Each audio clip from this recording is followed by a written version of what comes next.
fallen. It was the bottle of dust from Grandma Sadie. Mom must have put it too close to the edge and the wind knocked it over. Okay, that was NBD, as Claire would say. NBD means no big deal. I almost left the bottle there because my bed felt warm and cozy. But then I realized that I might not remember it was there in the morning. I didn't want to accidentally step on it. I crawled out from under the covers and reached down to pick it up. The bottle felt warm in my hands, like someone else had been holding it, and the warmth from their hands was on the bottle. I squinted to try and see the dust. It looked like nothing. No, that wasn't true. Not anymore. Now, it looked like it was sort of glowing. My hand that was holding the bottle started to glow a little bit too. The bottle rumbled in my hand. I knew I'd heard something. I knew it. You'd think I'd start to feel scared again, but I didn't feel scared. I heard a voice say, "Open me." It wasn't an out-loud voice. It was more like a voice in my head, but I listened to it anyway and started to unscrew the top. Then I heard Grandma Sadie's voice. "Don't do that, dear." I stopped unscrewing. But Grandma Sadie had only been worried about the dust being messy. And I'd be careful not to make a mess. My fingers were itching to open the bottle, so I did.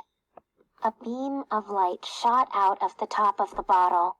The dust was glowing and swirling around. I guess I wasn't holding the bottle tightly enough because it jumped out of my hands. That's right, the bottle jumped. I didn't know bottles could do that. The swirly dust flew out the top and landed on my slime pet. It sparkled for a few seconds before fading back to nothing. The empty bottle rolled onto the floor. I picked it up and put it on my desk, far back enough that it wouldn't fall off again. But jumping bottles can jump even if you put them far back, so that wasn't good enough. I shut it in the top drawer. There. Now it wouldn't go anywhere. "You okay?" I asked my slime pet. He didn't answer. He looked fine, though. You couldn't see what color he was because my room was too dark. You couldn't see what shape he was either, but that wasn't the dark's fault. He'd melted back into a slime blob again. Right when I was going to turn around and get back into bed, the rumbling sound started again. This time, it was coming from the slime. My breath caught in my throat. I felt my eyes getting bigger and bigger and bigger as I watched my slime pet. First, it started to glow. Then it started to sparkle. And then, you're never going to believe this, the blob of slime started sculpting itself back into the shape I'd made it. Its little arms grew back, and it blinked open its eyes. Its mouth popped up and started twitching. Ah, ah, ah, it said, squeezing its eyes shut. I squeezed my eyes shut too. When I opened my eyes, I told myself, everything will be normal again. The slime will be back to a blob. I opened my eyes. Phew! The slime pet sneezed. "Mom!" I screamed. "Dad, come in here!" Mom rushed in. "Piper, what's wrong?" she asked. I pointed to the slime pet on my desk. "It's alive," I said. "What's alive?" Dad asked, coming in behind Mom. He flicked on the lights.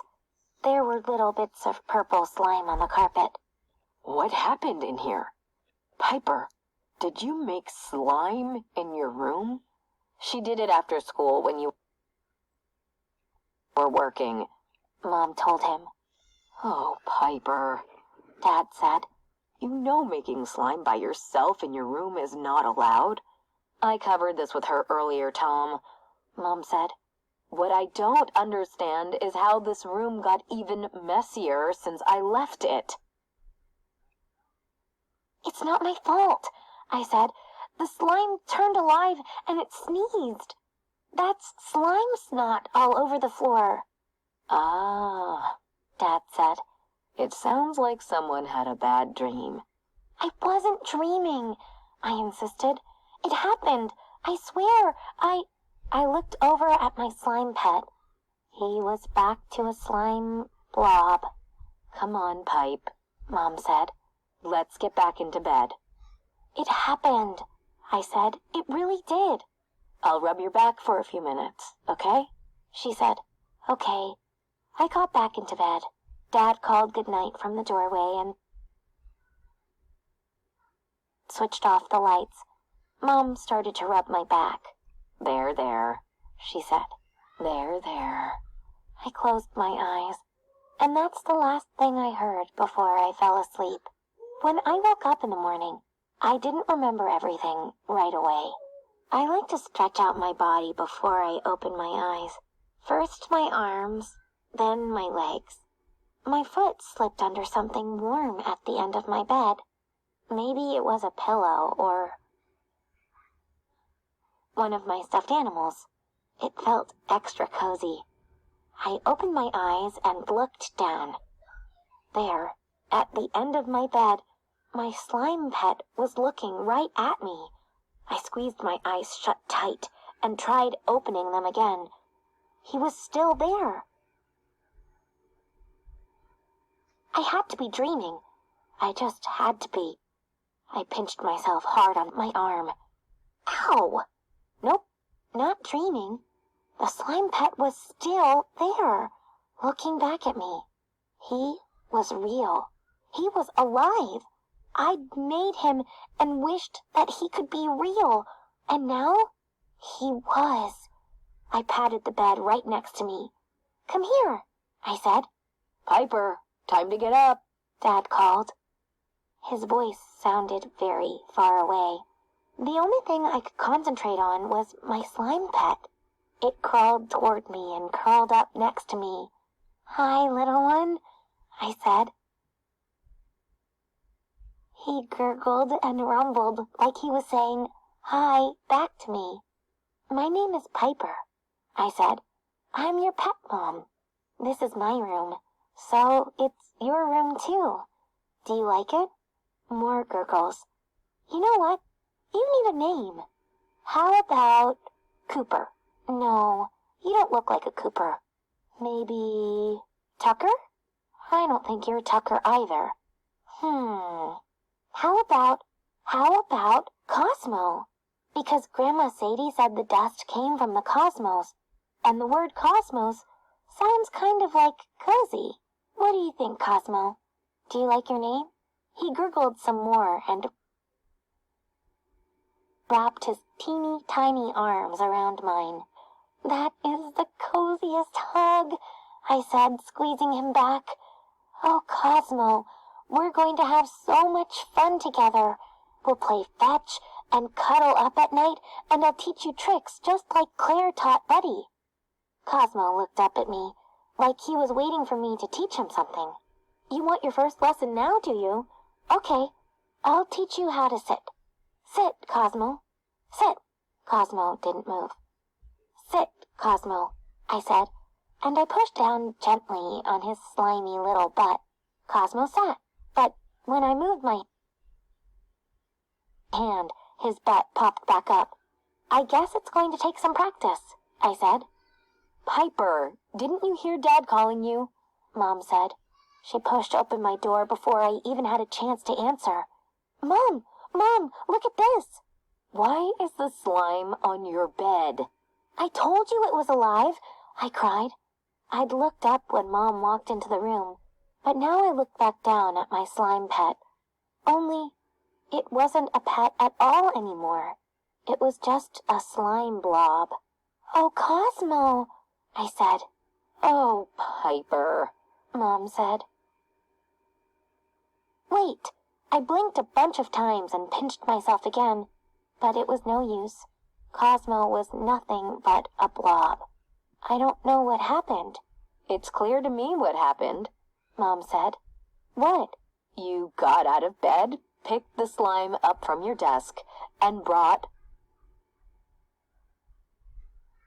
it back into bed with you. The question is, why? Why would you do that? It's going to get all over your sheets. I didn't do it, I said. Piper. I'm telling you the truth, I said. The slime turns alive when you're not here. It has something to do with Grandma Sadie's space dust. The bottle fell on the floor last night, so I picked it up and opened it. Grandma Sadie told you not to open it, Mom said. I had to open the bottle, I said. It was rumbling and glowing. But when I unscrewed the top, the dust shot out and landed on Cosmo. Cosmo is the slime, I presume? Yes, and then he turned alive. It was like magic. You're a very good storyteller, Mom said. Maybe one day you'll write books like your dad does. But right now, you need to get ready for school, and this... She stepped forward and reached for Cosmo. Be careful, I said. I don't want you to hurt him. It's just slime, Mom said. I'm putting it on your desk. We'll deal with the cleanup and punishment when you get home from school. She looked at her watch. Shoot, I'm running late for a meeting. Your dad is making breakfast. Do I have to stand here and make sure you get dressed, or can I trust you to do it on your own? You can trust me, I said. Have a good day at work. Have a good day at school, she said. I love you, even if you're taking this slime thing a little too far. Love you too. She gave me a quick peck on the cheek and walked out of the room. I looked over at Cosmo. Would he wake up again? Would he stay a blob forever? He blinked open his eyes and smiled up at me. What do you think she's going to do with Cosmo, her blob? Or pet slime?